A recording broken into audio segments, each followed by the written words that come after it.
Magandang araw mga bata. Magandang araw po, teacher. Magsitayo muna tayo para sa ating panalangin. Sa ngalan ng Ama, ng Anak, ng Espiritu Santo. Amen. Maaari na kayong umupo. Salamat po, teacher. May lumiban ba sa klase ngayong araw mga bata? Wala po, teacher. Mahusay. Bago tayo magsimula sa ating panibagong leksyon, kakanta muna tayo ng isang katutubong awit na galing sa ating reliyon. Makinig kayo ng mabuti mga bata.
Pamagat ng ating katutubong awit na pinanood.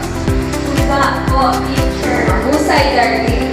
Ang pamagat ng ating pinanood ay ang pinamagatang tuba. Sa larawan ito, makikita natin ang isang magsasaka na nag-aani ng kanyang tuba sa puno ng niyog. Ang katutubong awit na ito ay mula sa ating reliyon. So, sa inyong palagay, ano ba ang katutubong awit? Yes, darling. Mga luma ang traditional awit po, teacher. Mahusay, darling. Ang katutubong awit ay mga lumang awitin na nagmumula sa ating mga ninuno na naglalaman o naglalarawan sa kanilang buhay at tradisyon. Ngayon, alamin natin ang iba pang katutubong awit na mula sa ating bansa. Ngayong araw, matutunan natin kung ano ang katutubong awit, maintindihan ang mensahe ng tatlong awit na mula sa iba't ibang reliyon. Magagawa tayo ng simpleng galaw o interpretasyon sa mga awit. At ang panghuli, ipapakita din natin ang pagpapahalaga sa ating kultura. Ngayon ay may ipapakita ako sa inyo. Ito ay ang minimap ng Pilipinas. Ang Pilipinas ay hinahati sa tatlo: Luzon, Visayas at Mindanao. Sa Luzon ay maraming mga katutubong awit, kabilang narito ang Bahay Tugo. Ipaparinig ko sa inyo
ang larawan ng isang bahay kubo na may maraming mga kulay.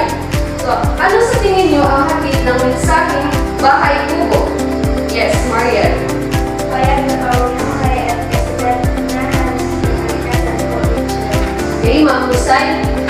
Ang mensahe ng kantang ito ay ang pagpapahalaga ng payang na pamumuhay at kasaganahan ng kalikasan. Ipinapakita ng awit na ito na kahit maliit at simple lang na bahay kubo, pero may sapat na kasaganahan naman ito ng iba't ibang kulay na itinanim sa paligid. At sa Visayas naman, mayroon din maraming katutubong awit. Kabilang na rito ang awiting si Pilimon. Ngayon, ipaparinig ko sa inyo ang kantang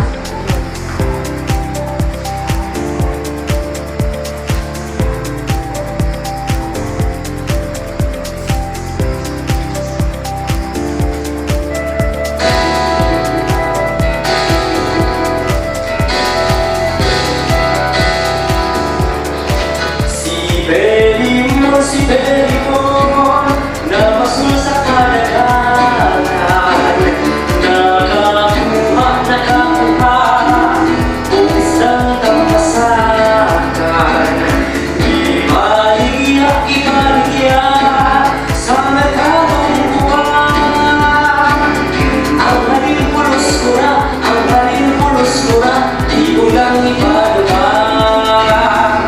Si Belimon na masul sa kalagayan, nakakuha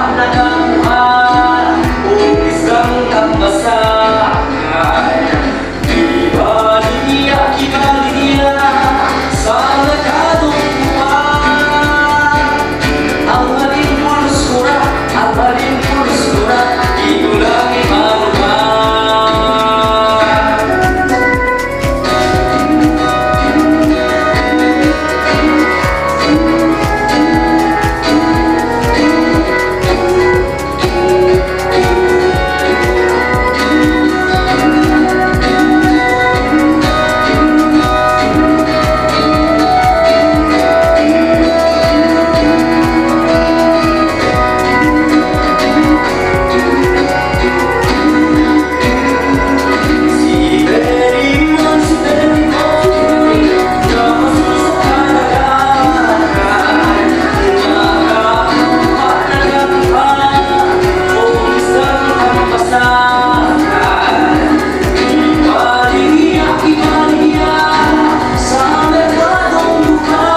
Ang halin pulos ko na, di ko lang ipalupa.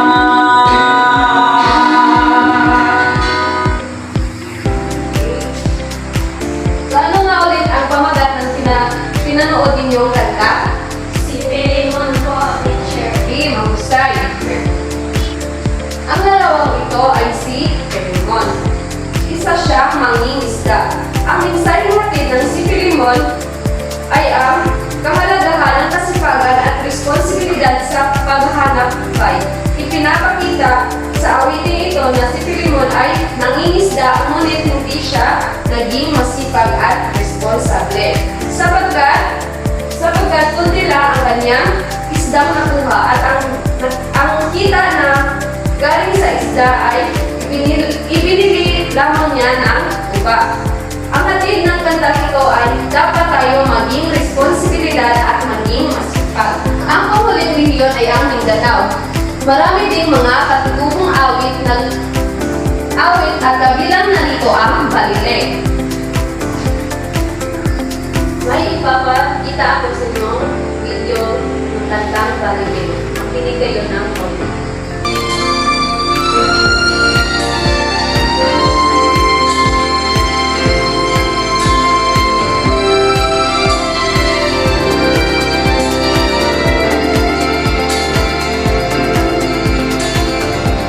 Tulad mo baliling ang isang mutya.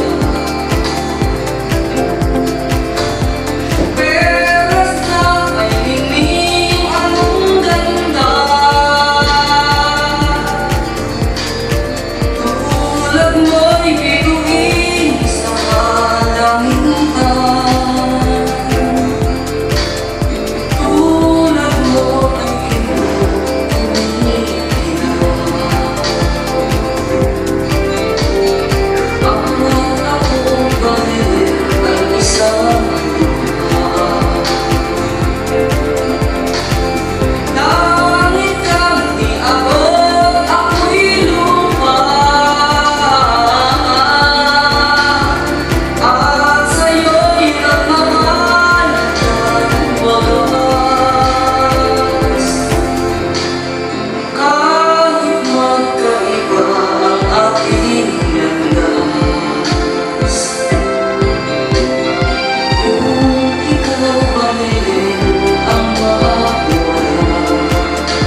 mahal. Ipinapakita sa awiting ito na ang damdamin ng isang tao ay nangungulila at umaasa sa pagbabalik ng kanyang ibig.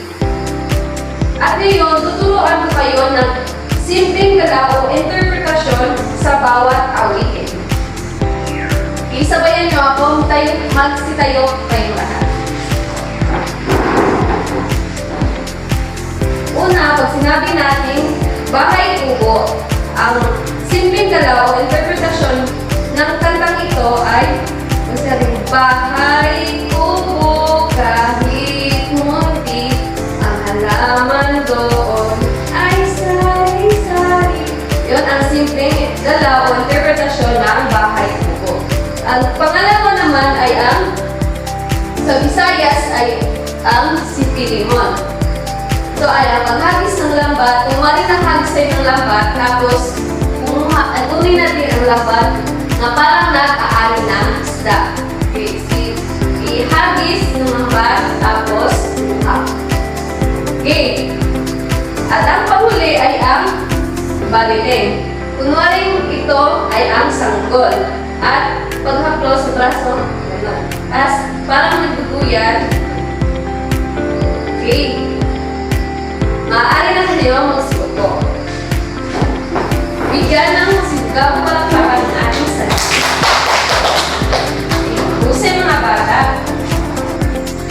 At ngayon, hahatiin ko kayo sa tatlong pangkat. Ito ang unang pangkat. Kakantahin ninyo ang katutubong awit na Sipilimon. At ang pangalawang pangkat ay gagawa kayo ng simpleng galaw o interpretasyon sa kantang Baliling. At ang pangatlong pangkat ay ipapakita din ninyo ang simpleng galaw o interpretasyon ng bahay kubo. Maliwanag ba mga bata? Opo, teacher. Ibibigyan ko kayo ng 2 minuto sa paghahanda. Tapos na ba mga bata? Opo, teacher. Okay, ang pangkat isa pumunta na dito sa harap at kantahin ang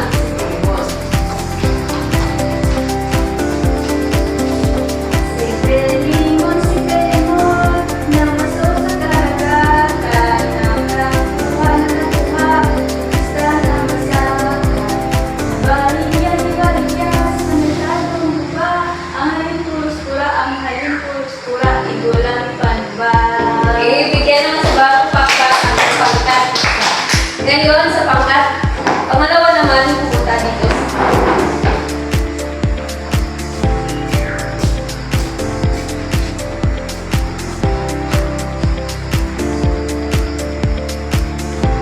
okay, ano yan? Baliling. Okay, very good. Bigyan naman sa bagong palakakan ang pangkat pangalawa. Ang panghuli ang pangkat tatlo.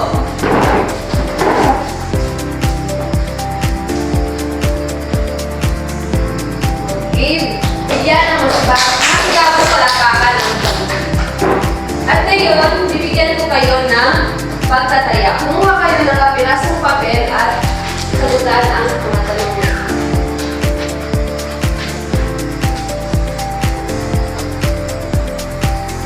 Tapos na ba mga bata? Opo, teacher. Ibasa sa harap ang mga papel. At ngayon, kumuha kayo ng dalawang notebook sa alaming pantunan at sulat.